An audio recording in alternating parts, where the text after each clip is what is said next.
खुलुमबाय बे समाव मोनसे गोनां रादाब बर' हारिनि सिनस्रि आरो बर'नि माहारियारि आफाद एबसुनि 57थि बोसोरारि जथुम्माया खुंफुंजानो थांगासिनो दङ।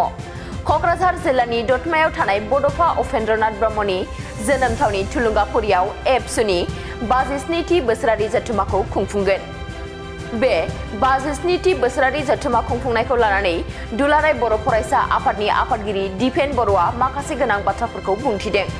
बिथां दिपेन बर'आ बुंथिदों दि फैगौ 2025 मायथाइनि फेब्रुवारि दाननि 6, 7, 8 आरो 9 खालार खालि एबसुनि 57थि बोसोरारि जथुम्माखौ खुंनो थि खालामनाय जादों।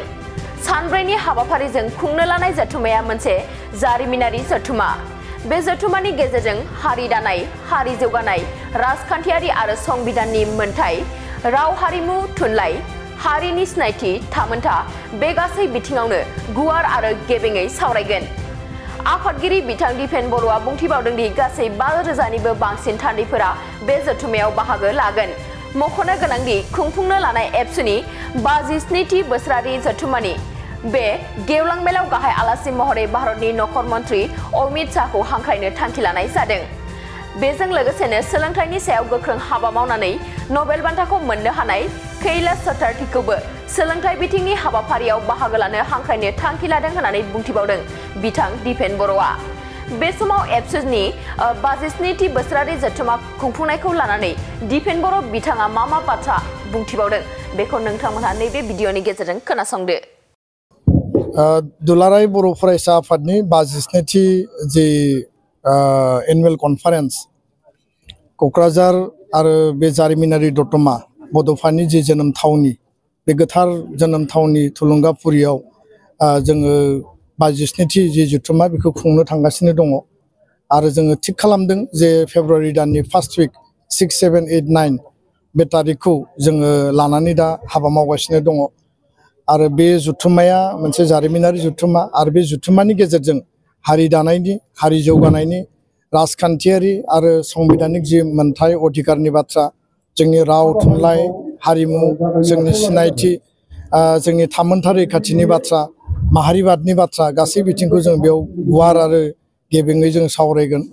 प्राय 5,000निबो बारा बेयाव डेलिगेटफ्रा बाहागो लागोन आरो लोगोसेनो क'क्राझार जिल्ला गासै आसामनि जिल्लाफोरनि आरो दतमानि रायजो राजा बिथांमोननि जोङो मदद जों नागिरदों। जों थांखि लादों जे गेवलां मेलाव गाहाय आलासि महरै भारतनि नखर मन्त्रि अमित शाह बिथांखौ जों हांख्रायनो थाखाय जों थांखि लादों आरो लोगोसेनो फरायसुलिनि बाहागो लानायनि गेजेरजों नबेल बान्था देरहासातगिरि कैलाश सत्यार्थी जाय सोलोंथाइनि सायाव खामानि मावदों बे सोलोंथाइनि हाबाफारियाव जों बेखौ हांख्रायनो थाखाय जोङो थिग खालामदों।